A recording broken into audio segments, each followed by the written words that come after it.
I think there are a lot of families out there who don't believe boys should play girls' sports. They're not boys. I'm not going to listen to transphobia at this table. I am not going to listen to you call a trans girl a boy. What are we so triggered about? Just chill out. You know, drink a 7-Up. Eat a moon pie. Okay, I wanted to talk about this clip and another that I ended up seeing because my friend Jessica Gill, who's a trans woman, shared this, and she shared it with text that basically said, stop speaking for me. Because LGBT people, trans people more specifically, are tired of people like this guy that just got triggered speaking for them. And it's starting to get kind of offensive as an LGBTQ person myself that these people will speak for us and act like they actually know what they're saying. Like my friend Jessica Gill that I mentioned, she is very much against trans women in women's sports, and she herself is a trans woman. They're not boys. They're not boys. They're not playing girls softball. I'm not going to sit there and listen to that. Let's reset for a second because, look, this is a really heated issue, right? And Shermichael, I know you. I know that you understand that people have different views on this.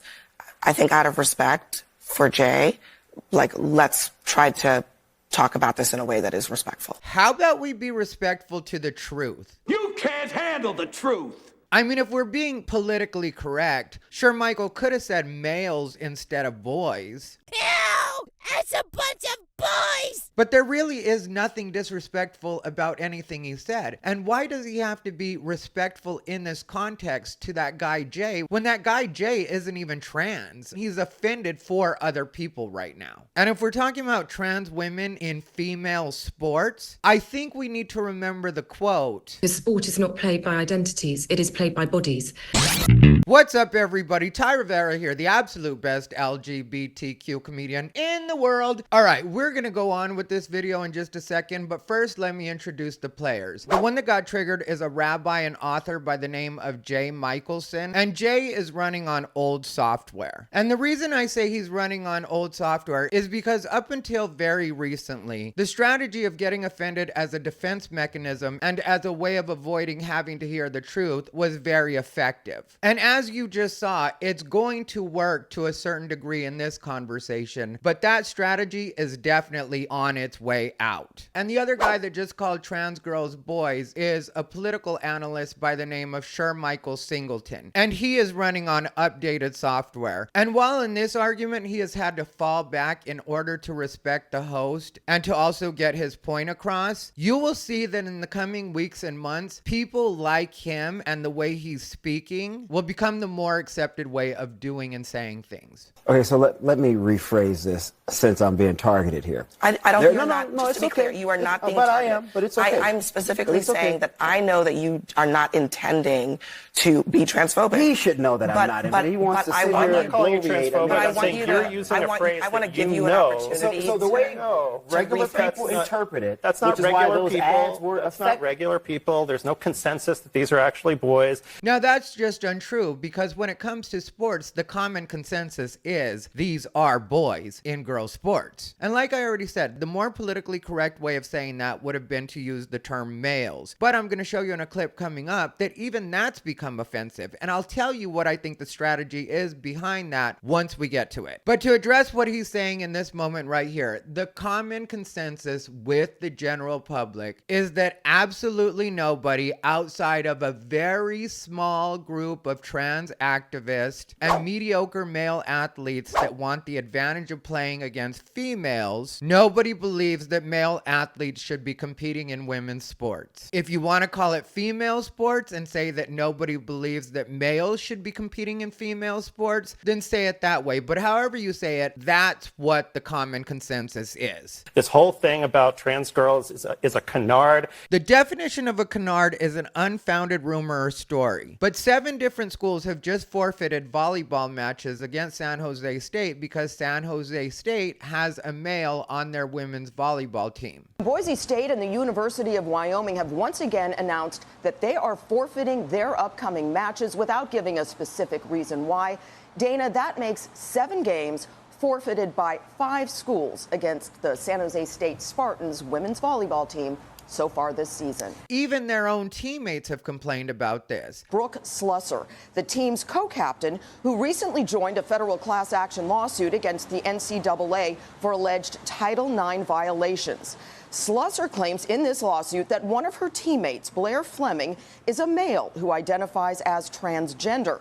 And it alleges San Jose State went to great lengths to make sure no one found out. And one of the coaches has been suspended with pay because she supports the players that oppose this. An associate head coach of the volleyball team there says she was suspended in the middle of the season after supporting players who voiced concerns about a biological male on the roster. Also, if you've never heard of Peyton McNabb was a senior in a North Carolina high school when she got spiked by a ball from a male that was playing on the competing team. And Peyton is still suffering the effects of a long-term concussion. November 1st, 2022, I was severely injured in a high school volleyball game by a transgender athlete on the opposing team. I suffered from a concussion and neck injury that to this day I'm still recovering from. Other injuries I still suffer from today include impaired vision, partial paralysis on my right side, constant headaches, as well as anxiety and depression. I was unable to play the rest of my last volleyball season, and although I am currently playing softball, I am not able to perform as well as I know I have in the past because of the injury.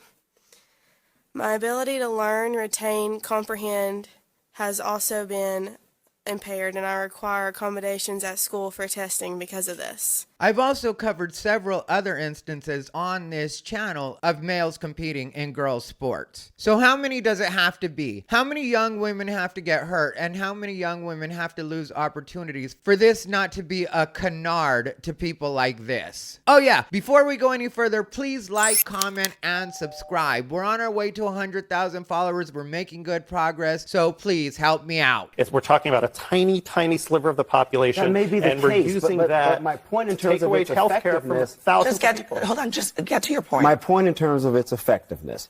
Regular people with children look at these things and they say, you know what, this is a bit too far. I do not agree with this. I don't like this. I think Democrats are going way too much to the left on social issues. And that's exactly what it is right there. The Democrats do not want to accept that just because they don't see this as a problem doesn't mean that it isn't a problem. And anybody that has a daughter or a niece or a sister that could possibly compete in sports will definitely consider this to be a problem. So to pretend that it's just a rumor or something that's being blown out of proportion, I'm sure Peyton McNabb and Peyton's family wouldn't agree with that. And even for it to happen to one is too many. But rather than take that in and maybe making adjustments to the thinking in hopes of winning in the future for the sake of more important issues, Democrats would rather die on this hill. They're uncomfortable with it. A lot of people believe that. A lot of families believe that. You may disagree with that reality, but that's why Republicans kept running those ads over and over and over again,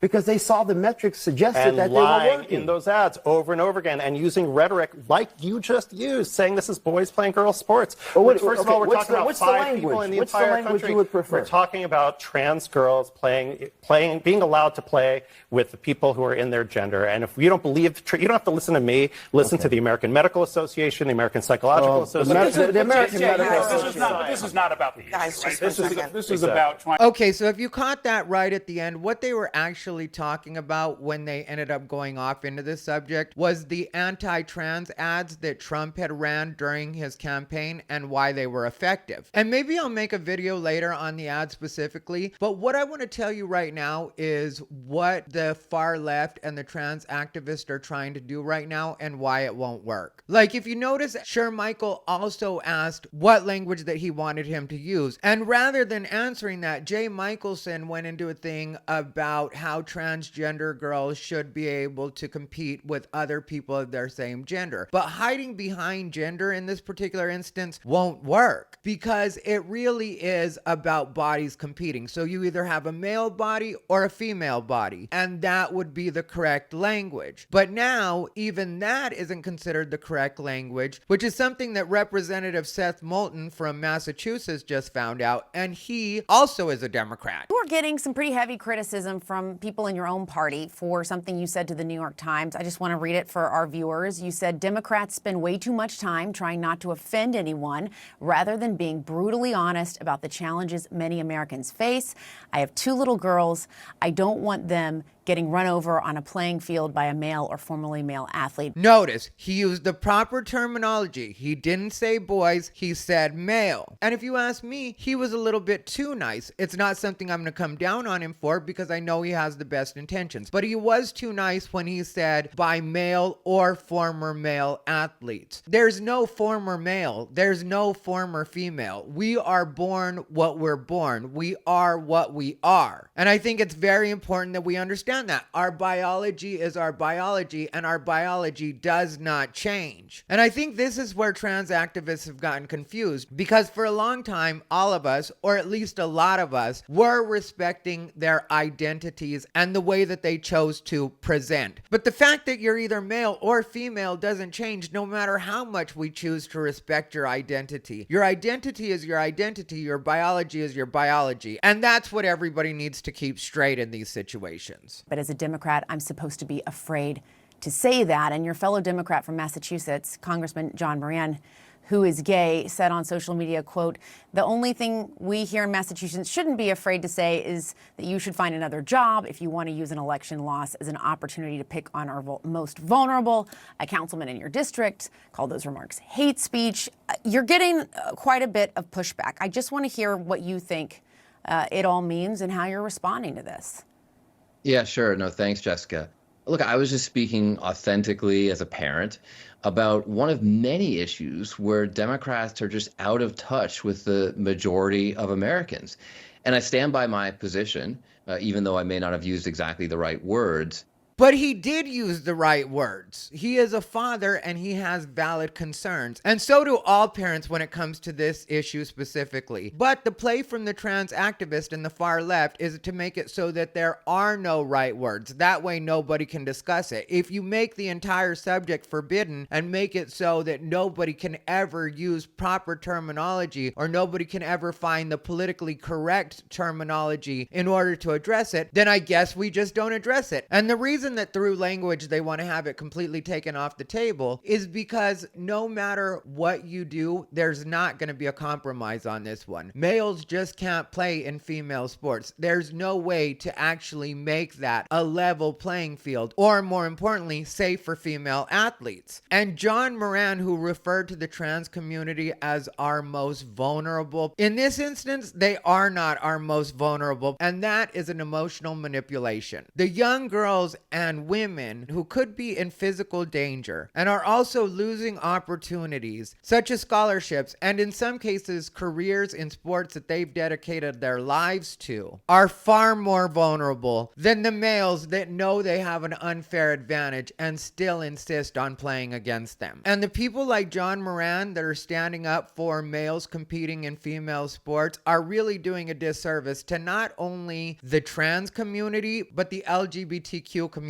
in general. And I'm willing to have this debate, as I've been having with LGBTQ advocates and others, some of whom agree with me and others who don't, but we're engaging in a thoughtful debate. On the other hand, some of the people like you mentioned are just more interested in shaming fellow Democrats, shaming the majority of voters when they simply don't meet their ideological purity test. And he's right about that. And I respect that Representative Moulton is still willing to have the conversation with people that he doesn't agree with, because that's exactly what it's going to take. Also, I do respect that he's sticking by his guns and he's not backing down and he's not apologizing for saying what he said, because there really is nothing wrong with what he said. And the people he's referring to, when he said that there are people that want you to pass this ideological purity test, what he's talking about are the trans activists and the far left. And those are the people that are speaking for us right now as everyday LGBT people. Notice I took the Q off because the queer is definitely the far left. So I don't even consider them to be a part of the actual conversation that's going to be anything productive. But when it comes to lesbian, gay, bisexual, and transsexual, actual transsexual, again, not transgender, but transsexual, we definitely do understand the need for not only this conversation, but for the exclusion inclusion of males in female sports. And that's what I would tell the general public, is to stop being polite in your wording. When somebody tries to correct you on your wording, just let them know that your statement was complete. But at the same time, use the proper terminology so that they can't accuse you of anything. Like if you use the terms that males should not be in female sports, that is going to work better for your argument, because once you start getting into men and women, the way that they've jumbled those words up by using the excuse of gender and gender identity, it makes it so that they can twist it into you being hateful. I'm not trying to police your speech. I'm just trying to tell you the best way of saying this without being accused of being hateful. And I know that some of them are going to accuse you of being hateful anyway, because the statement really does bother them. They really don't like the fact that society is putting their collective foot down and just saying enough is enough of this stuff. We were being nice to you guys, but now a line has been drawn and you cannot cross this line. It just is what it is. If you want to play sports, you play against the sex that you were born in. You play with the sex you were born in. And understand, just because I tell you to stop being polite and just use the words that you have to use to get your point across, that doesn't mean I'm saying be disrespectful with other LGBT people. And the reason that I say this is because I think it would surprise the average person to know how many of us actually do agree with you on this topic, even like I said, transsexuals. So still be willing to have the conversation in a respectful manner, but don't let anybody shame you into believing that there's anything wrong with saying that males have no business in female sports. Anyway, let me know what you guys think down below in the comments. If you guys want to see a video from me that's just plain fun, click the one on your screen now. As always, this has been Ty Rivera, the absolute best LGBTQ comedian in the world.